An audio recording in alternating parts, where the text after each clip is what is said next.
Good afternoon. I'd like to start the briefing today by addressing a topic that I know all of you are preparing to ask me about, and that's tax reform. A couple of you got it. The initial House tax reform bill will be introduced on Wednesday by the Ways and Means Committee. This is the product of months of work and is now going through an open process in the House. The committee plans to mark up the bill next week, starting on Monday. The House is likely to consider the bill week of November 13th. In order to stay on pace, we want to see a House bill passed by Thanksgiving. This is a very aggressive timeline, but one that will help us get tax cuts this year so families and businesses can plan for 2018.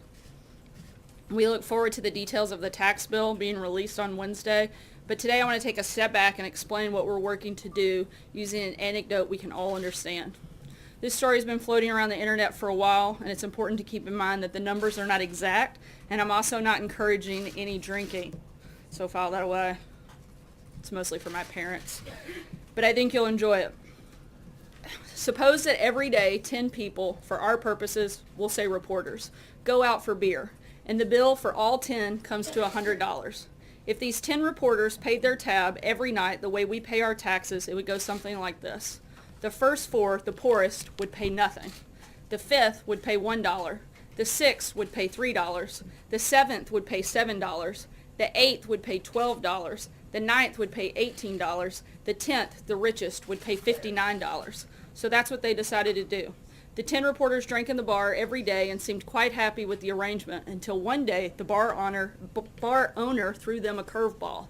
Since you're all such good customers, he said, I'm going to reduce the cost of your daily beer by $20. Drinks for the 10 reporters would now cost just $80. The group still wanted to pay their bill the way we pay our taxes, so the first 4 were unaffected. They would still drink for free. But what about the other 6? How could they divide the $20 windfall so that everyone would get their fair share? These are the reporters after all, so they're concerned with fairness. They realize that $20 divided by 6 is $3.33. But if they subtracted that from everybody's share, then the 5th reporter and the 6th reporter, which would each end up being paid to drink beer. So the bar owner suggested that it would be fair to reduce each man's bill by a higher percentage the poorer he was. By doing that, he explained, they'd continue following the principle of the tax system they'd been using. So he proceeded to work out the amounts he suggested that each should pay now. And so the 5th reporter, like the first 4, now paid nothing. He got a 100% saving. The 6th now paid $2 instead of $3, a 33% saving. The 7th now paid $5 instead of $7, a 28% saving. The 8th now paid $9 instead of $12, a 25% saving. The 9th now paid $14 instead of $18, which was a 22% saving. And the 10th now paid $49 instead of $59, a 16% saving. So each of the 6 was better off than before, and the first 4 continued to drink for free. But once outside the bar, the reporters began to compare their savings. I only got $1 out of the $20 saving, declared the 6th reporter, and she pointed to the 10th reporter. He got 10. Yes, that's right, exclaimed the 5th reporter. I only saved $1 too. It's unfair that he received 10 times more benefit than me. That's true, shouted the 7th reporter. Why should he get $10 back when I only got 2? The wealthy gets all the breaks. Wait a minute, yelled the first 4 reporters in unison. We didn't get anything at all. This new tax system exploits the poor. The 9 reporters yelled at the 10th and made him feel bad. So the next night, the 10th man didn't show up for drinks, and the 9 sat down and had their beers without him. But when it came time to pay the bill, they discovered something important. They no longer had enough money between them all to even cover half of the bill. And that, ladies and gentlemen, is how our tax system works. The people who already paid the highest taxes will naturally benefit from a tax reduction, but not the largest percent benefit. Taxing them too much, attack them, and they might start drinking overseas where the atmosphere is somewhat friendlier. This is a silly story, of course, but it illustrates some very important points. Our tax cuts and reforms will create a fairer system that works better for everyone, and it will make our country the friendliest in the world for American families trying to build a better life for themselves and their children, and for American companies seeking a competitive edge. And I'll be happy to get that story to everybody so that you can get those numbers later. Again, I know that may be an oversimplification, but I think it paints a very good picture of the tax system. And with that, I'll take your questions. Sarah, first I'd like to get the White House reaction to the indictments of Paul Manafort and Rick Gates and the plea agreement with George Papadopoulos. And specifically, I know we have heard a couple of tweets from the president. If you can help me understand, when he says, why aren't crooked Hillary and the Dems the focus, is the president saying that Special Counsel Mueller should really be investigating Hillary Clinton and the Democrats? And is he going to rule out once and for all firing Robert Mueller?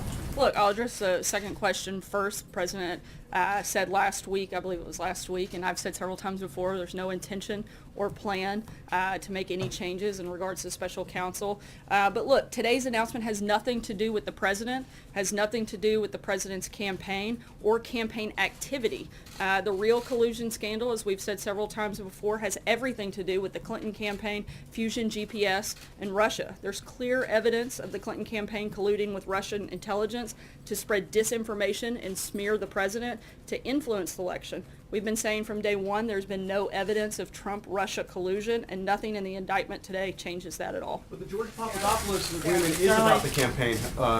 It is specifically about the campaign. It has nothing to do with the activities of the campaign. It has to do with his failure to tell the truth. That doesn't have anything to do with the campaign or the campaign's activities. But it is the clearest evidence yet of ties between the Trump campaign and Russian officials. So Again, there are no activities or official capacity in which the Trump campaign was engaged in any of these activities. Most of them took place well before the campaign ever even existed.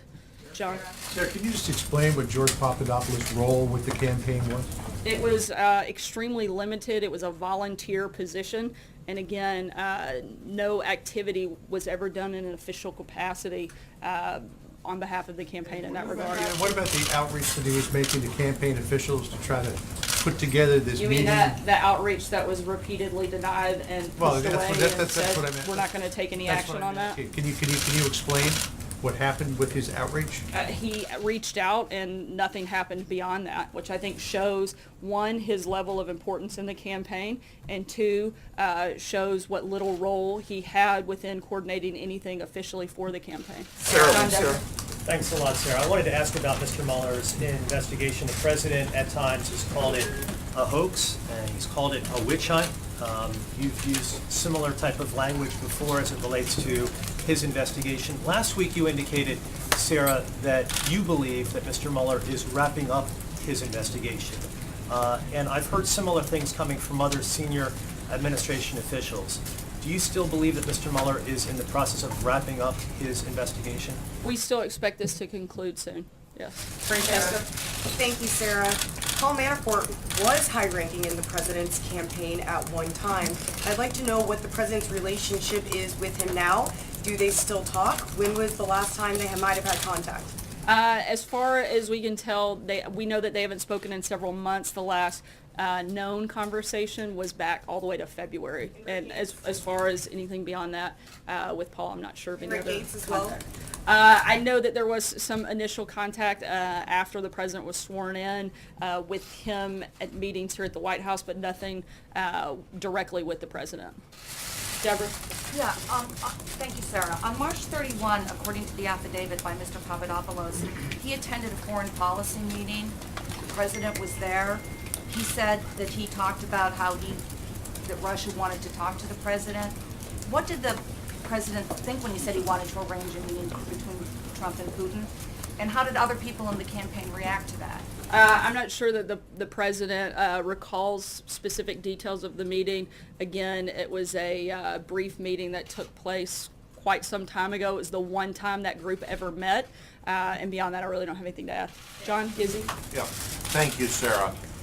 As you mentioned, Mr. Manafort, Mr. Gates were named in this for things not having anything to do with the campaign, but with alleged money laundering regarding other business.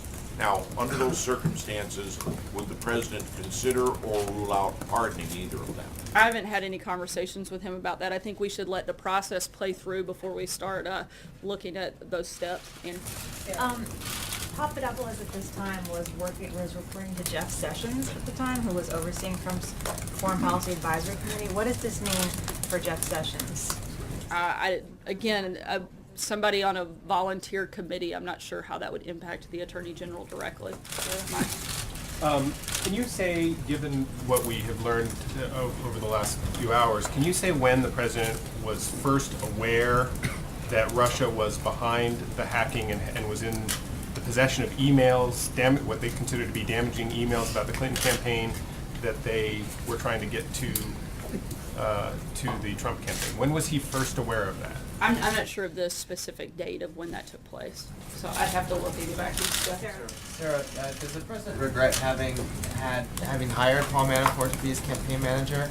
And is he and the rest of the White House concerned that this issue will distract from tax reform and the other domestic policy and foreign policy? We're not worried about priorities? it distracting because it doesn't have anything to do with us, because this is something that is action that took place outside of the campaign or campaign activity. And as far as whether he regrets having hired him to be a campaign manager? I didn't ask him that question specifically. Sir, how can you describe Mr. Papadopoulos as having a limited role when there's a photograph of Mr. Papadopoulos sitting at a table with The then president candidate has Trump thousands at a of national photographs security with meeting? millions of people, so. He was also cited by then candidate Trump in a meeting with the Washington Post as to who his top foreign policy advisors are. That seems to fight against what you're saying. And also, how is it not collusion when George Papadopoulos is in contact with various people who are promising dirt on Hillary Clinton? A series of events that closely mirrors what occurred with the president's own son. This individual Being in was on contact a. with Russians no. in pursuit of information Finish that your was monologue damaging there. about the Clintons. How is all of that not collusion? Look, this individual was the member of a volunteer advisory council that met one time over the course of a year, and he was part of a list that was read out in the Washington Post. I'd hardly call that some sort of regular advisor, or as you want to, push that he's like a senior member of the staff. It's he was not paid by the campaign. He was a volunteer on a council that met once. Worried about what you're collusion activities, Sarah. He was pursuing I information think, from the Russians. again, he was a volunteer. I think Just- that's something you need to ask him. I'm not here to speak on behalf of the, thousands of people that may have volunteered on the campaign. Believe it or not, I have a question on this, but also on tax reform. The president has called on Congress to investigate Hillary Clinton. Is he confident that they will do that? I think that's a question you have to ask Congress, but I think that there are enough reports and enough information out there that seems to suggest it might not be a bad idea. Any congressional leaders of committees I that don't they know plan to if do I that? don't know if he's had a member of Congress specifically tell him that they're planning. My for question that. about tax reform is where does the president stand on the idea of phasing in the corporate tax cut so it would reach 20% sometime around 2022? I think the president's been clear that his priority is to make sure that that's where we start with the tax plan currently.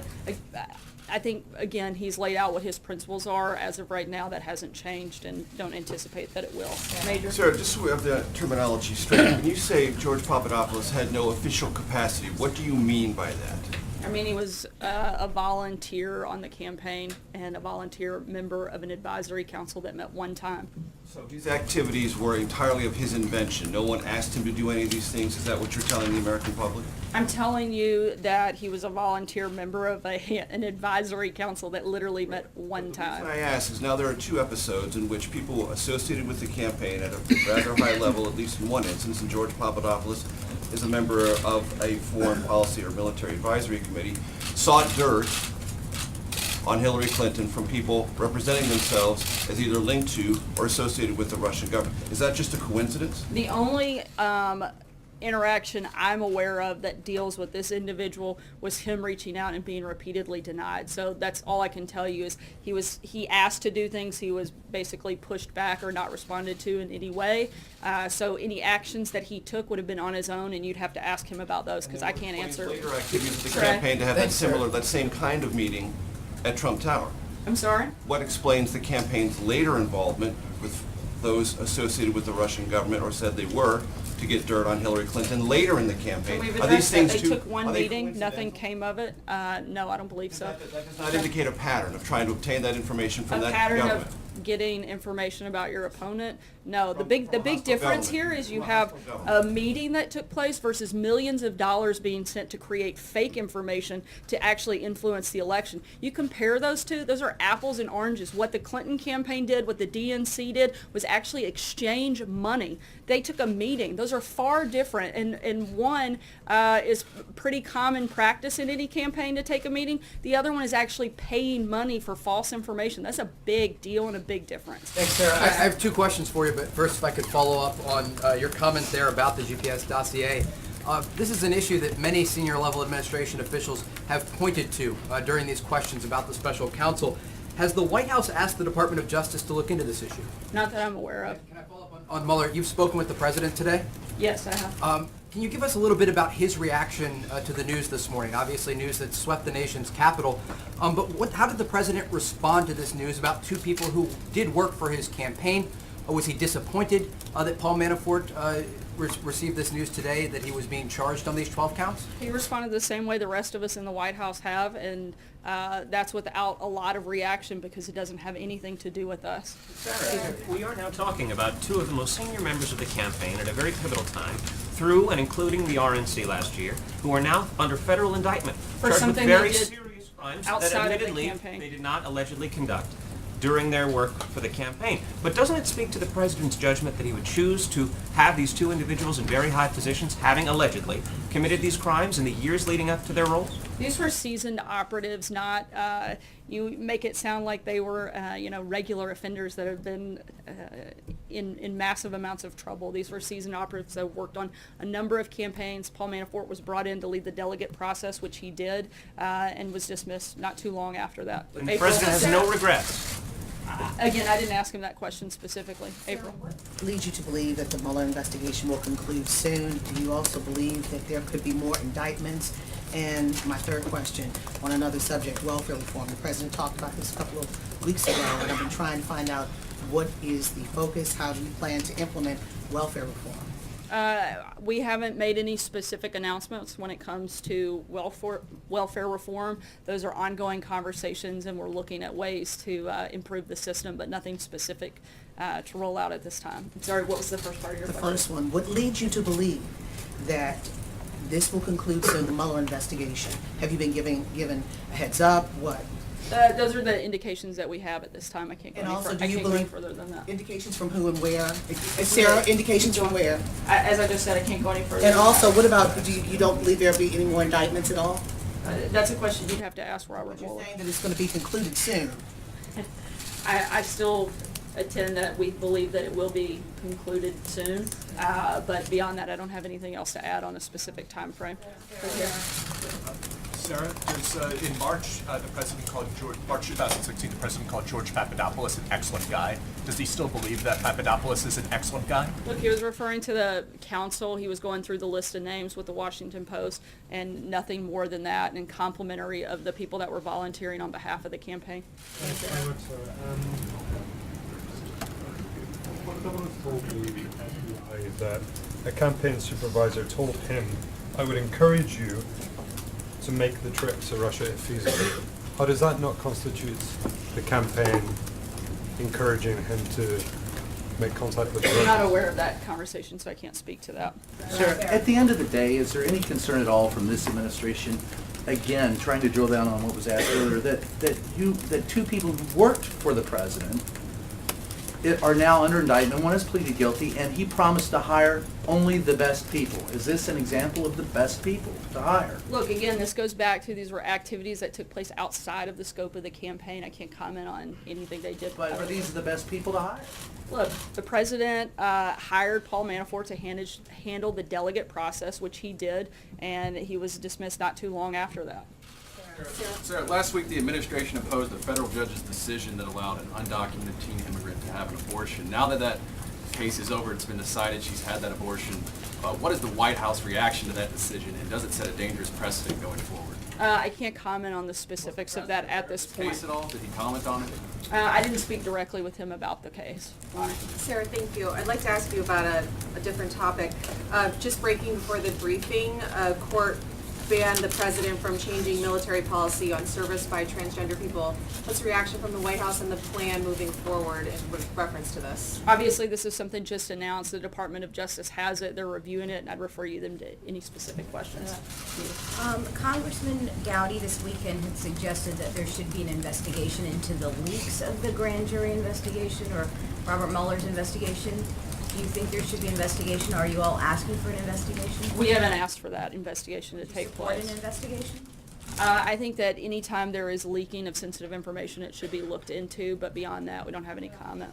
Kristen? Sarah, thanks. Does the president in any way hold Jared Kushner responsible for hiring Paul Manafort? After all, he was an early supporter of bringing him on board. Not that I'm aware of, no. And Sarah, to just follow up on the point of hiring the best people, the top people, he said, does this not at the very least raise questions about President Trump's vetting process and judgment when it comes to bringing on these people?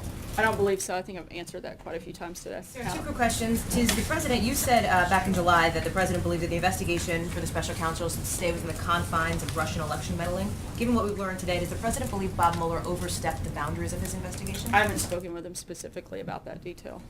Okay, my second question, Sarah, would just be on the topic of regarding the plea agreement with George Papadopoulos. You've indicated the president did not remember that March 31st meeting, the photograph, right? No, I didn't say he didn't remember the meeting. I said he didn't remember those comments from. Did he remember anything about that meeting, his interactions with Papadopoulos, given that he's talked about his great memory? I don't believe that he went into detail about the meeting itself. He remembers it taking place, but we didn't go into anything beyond that or any specifics. And specifically did not remember the Russia comment? Did you remember Papadopoulos' presence? Did they have interaction? Not that I'm aware of. Thank you, Sarah. Gallup just came out with a poll giving 33% approval, 62% disapproval to the president. What's your reaction? Is the president aware of this? Any plans of changing anything? Look, we're focused aggressively on pushing forward on a very bold agenda specific to tax reform, tax cuts. I think that the economy continuing to grow and strengthen is something that will certainly change those numbers. But at the same time, I think these are some of the same polls that also said this president would never be president, so I don't have a lot of confidence in them. Sarah, Take one last one. Sarah, can you please clarify your answer tomorrow? The stock market is moving downwards on this news that possibly the corporate rate could be phased in over several years. I wasn't sure if you were trying to make the point that the president would be for a phase-in or against a phase-in. No, I said that the president laid out his principles, and it doesn't include the phasing in, so we're still committed to that moving forward. But and I don't have any reason to believe we have changes on that front at this time. So the red line of a 20% corporate I'm rate not drawing tax a cut. red line. I'm just saying those are the principles that we've laid out, and we haven't adjusted or changed our principles since this process started. Thanks so much, guys. Have a good day.